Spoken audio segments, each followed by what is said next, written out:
Come here. You're not that big. But you are chunky. Hey everybody, welcome into this week's episode of Tony's Spot on Fishing. I'm your host, Tony Krizek, and it is now my favorite time of year. It is topwater time. We're going to show you all the tips, tricks, and techniques of how you can be more productive as a topwater fisherman this early summer. That's all this week on Tony's Spot on Fishing.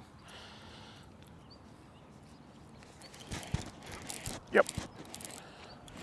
Oh, that one hit it all the way out there.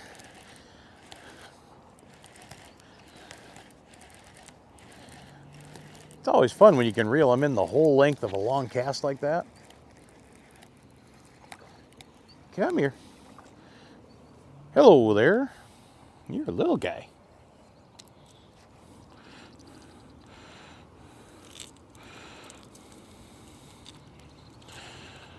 Now what I love to do with a topwater, once we throw it out, let those ripples disperse a little bit.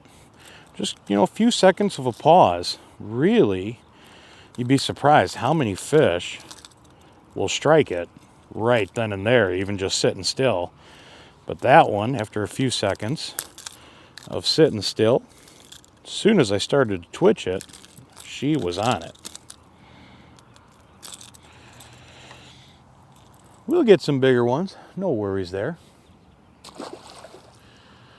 Well, when we're throwing a Zara spook, if you're shore bound like we are today, because there's a threat of some storms a little later on, I like to run a little bit shorter rod. I'll actually run a 6.6 rod for this action. Now, a lot of times we run mediums. This particular rod is a medium heavy, and it's an old rod that I've had forever. It's a Browning Midas series, and it's actually medium heavy, but they call it a fast action. It is not. Being a carbon fiber rod, it's definitely a little bit softer of a tip. So I like that softer tip to it, because you want to, especially working a walking style bait like this, they may come up, suck it in like they're doing today, just having a little extra give to it. But if you're in the boat, definitely run a 7-foot rod. No issues there. But being shore bound, sometimes you may have some brush and stuff around. So it may kind of hinder you to run a longer rod for this. I do run a high-speed reel in this application. The reel is there just to pick up the slack line. All the action is in the rod. Short little twitches of the rod down. You want to hear a little bit of a slapping sound on the surface with the line. And that reel just picks up the slack line. You get a nice cadence going. Get that Super Spook Jr. walking side to side. And why I like the Super Spook Jr., especially early on like this, it's a little bit more of a downsized profile to it, but it has that one knocker rattle to it, so you get a nice thump to it as well. Full-size spook will work too, don't get me wrong. Actually, our cameraman Mike's throwing one. I'm sure we'll see him a little later in the show with one. But I really do like this compact size. Also, for line on this bait, P-LineCXX. I like that stiffer monofilament line. It'll actually help kind of work like a pendulum to get that bait swinging side to side.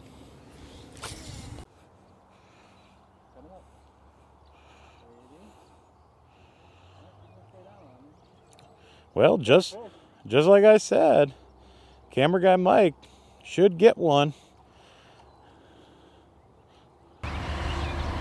Foul hook. Well, he did come up and strike at it. She did. She gave it a whirl. So I think she missed it, and I just happened to get her in the back. Oh well. Nicer fish. Just unfortunately,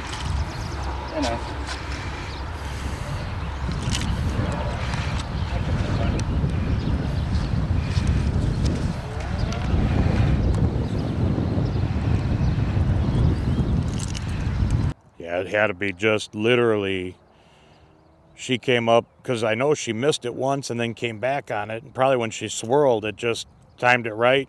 Yeah. Unintentionally, of course.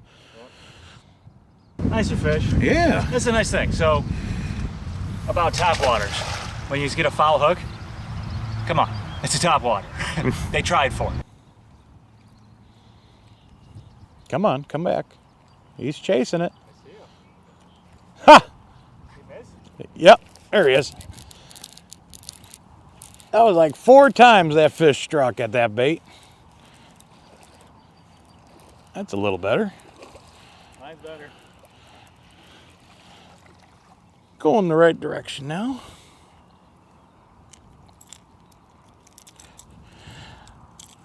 Now you have to definitely wait on these fish. You know, like that one in particular came up, swiped at it about 4 times. And you can't set the hook on these fish until you actually feel them strike the bait. If you set the hook just on the explosion and you don't feel anything, he hasn't connected with it, you're not going to ever stick a fish on a topwater. I don't care how many years you've been doing it, the anticipation is always there because you know what's going to happen, you know what the blow-up's going to be, and you get so excited, but you got to keep your patience. Sometimes, like with that fish, I just kept working that bait. You know, I've had occasions where I'll actually pause it sometimes and then start it again to get them to strike. Right now, they're pretty aggressive. We can just keep working. But if your bites are a little far and few between, and they're not aggressive strikes by any means, and you have a fish come up and miss like that, go ahead and give it a pause. It'll help.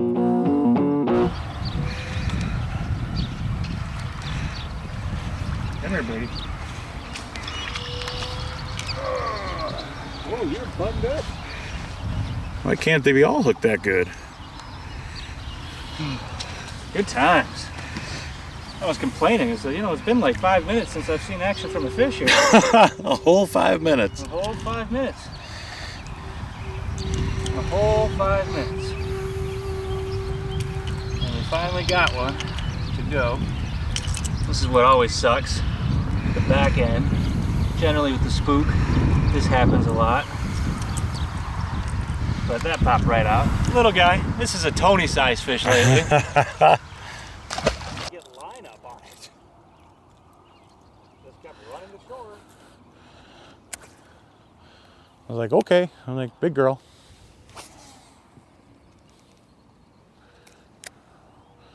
But she run wrong way.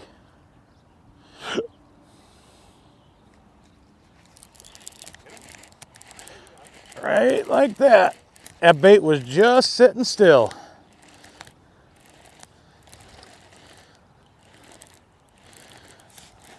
That's why I say always give those topwaters that pause.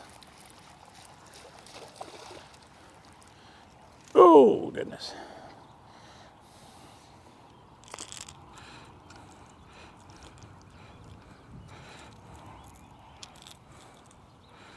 Come on. Right in the corner of the mouth like that. Another little guy. Now most of the ponds, lakes, rivers, a lot of these fish are post-spawn right now. And you still may find some here and there. Now some of the northern lakes, northern Illinois, may still be experiencing more bedders than anything, depending on the water temps. But these fish, oh, I got excited there. That's what I just told you about.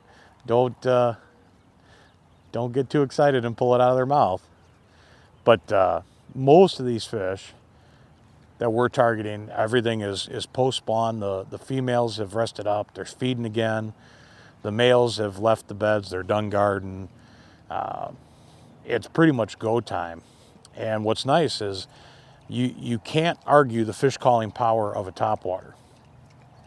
Some days the hookup ratio is just horrible, and there's nothing much we can do to increase that. We've played around with different hooks. You know, on Mike's particular one, there's the Mustad triple grips. I have the old school Excalibur rotating treble hooks on mine.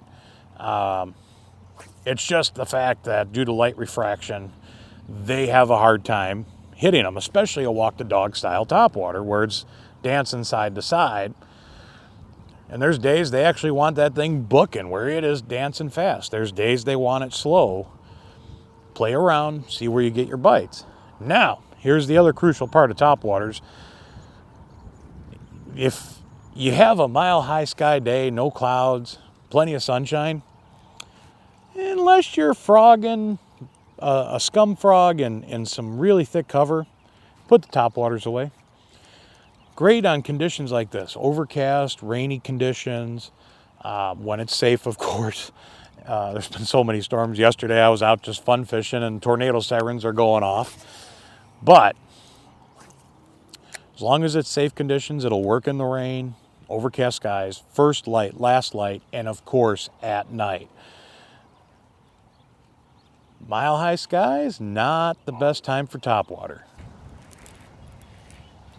Where are you running to? You come here.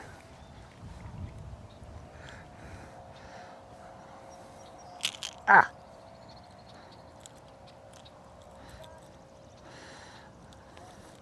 Another nice one. Now, we made a little move.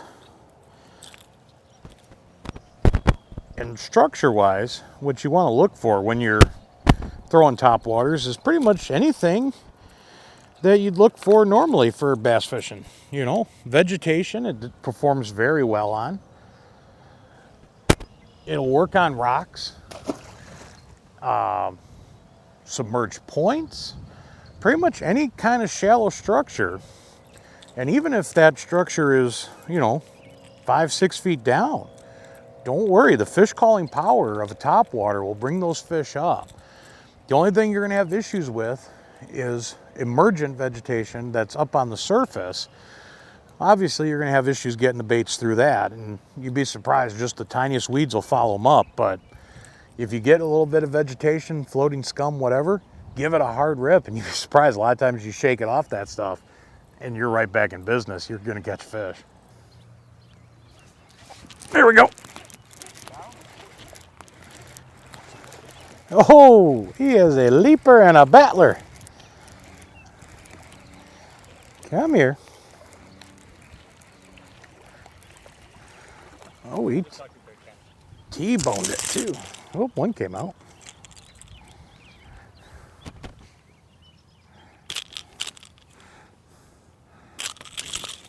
Was just telling our camera guy, I was getting a little nervous with the sun kind of peeking out here and there. That's just a small little male. Get him back. I was getting a little nervous with the sun peeking out about would this start to kill the topwater bite, and it has slowed down a little bit. But thankfully we can see some more cloud covers rolling in, so we're not running anywhere just yet. But it just shows that you throw the topwaters with that sun out, it's not as productive, not as an effective of tool. But with the right conditions, that's what we cannot stress enough.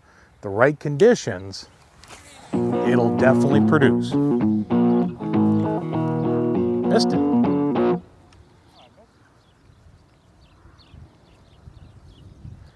Come back. Oh, he's trying. He's trying. Got him that time. Oh. Well, now how the heck did this happen? You jumped and you really got yourself all kinds of weird, don't you? That's a bass ball there. He jumped and threw that bait into his tail. Buddy, okay, that's different. Yeah, that last jump, he ended up knocking that back treble hook there. Pop that one right on out. There's a little chunky guy.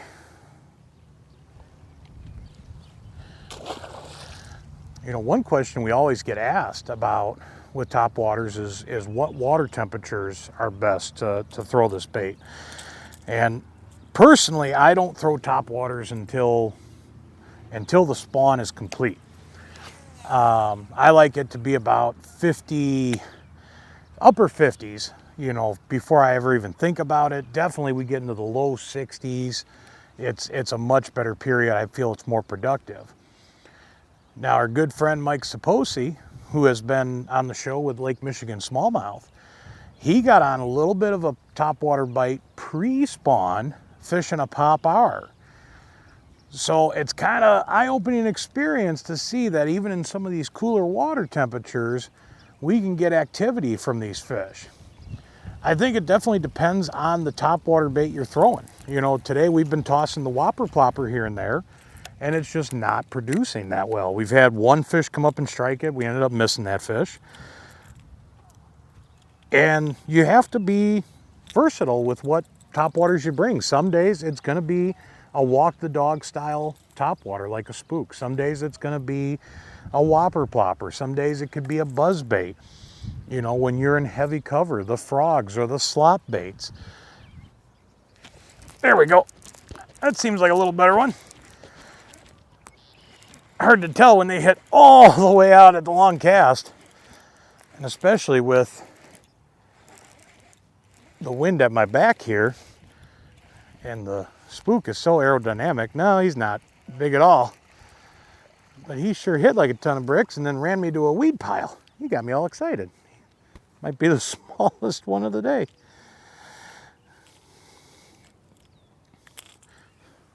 That is going the wrong direction, dude. Come on now. So, you know, I just made the comment. I made a super long cast. And there's pros and cons to that, especially with topwaters. You could probably have this discussion about any presentation. You can cover a lot of water doing that. Here's the downside. That's a lot of distance, and we want the give for the mono and the rod for that fish to inhale that bait properly, but now we got to really crack that fish and get those hooks set on a very long cast.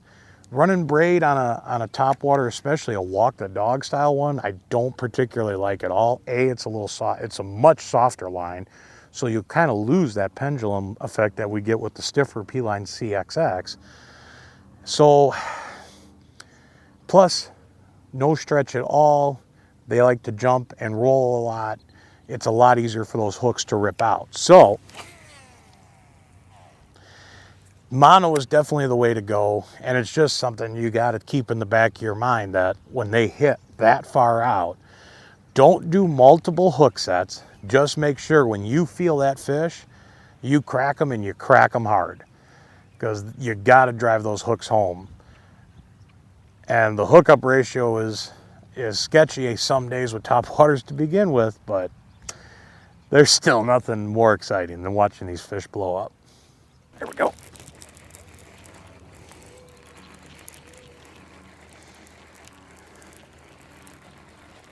Oh, he's a little guy. But they're all fun, right? Well, folks, I'll tell you what. That sun is poking out a little bit too much. I think our topwater venture is about done. Had we kept that cloud cover, we'd be out here all day doing this. But hopefully, we showed you enough proof that topwaters, and having a couple with you, because like I say, whopper plopper didn't work today, but the Zara Spook, they were all about it. Both the full size and the Super Spook Jr. Have a variety of baits with. You're gonna have some fun under the right conditions. It's our favorite style of fishing. It doesn't matter what species we're talking. If they're hitting topwaters, we're in. That's about all the time we have for this week. We'll have some links down in the comments below, or down in the video description below rather, of the products that we use on today's show. You can purchase them right there through our Amazon links and help support Tony's Spot On Fishing, bringing you all this great programming each and every week. Once again, ladies and gentlemen, my name's Tony Krizek. We'll see you next time right back here on Tony's Spot On Fishing.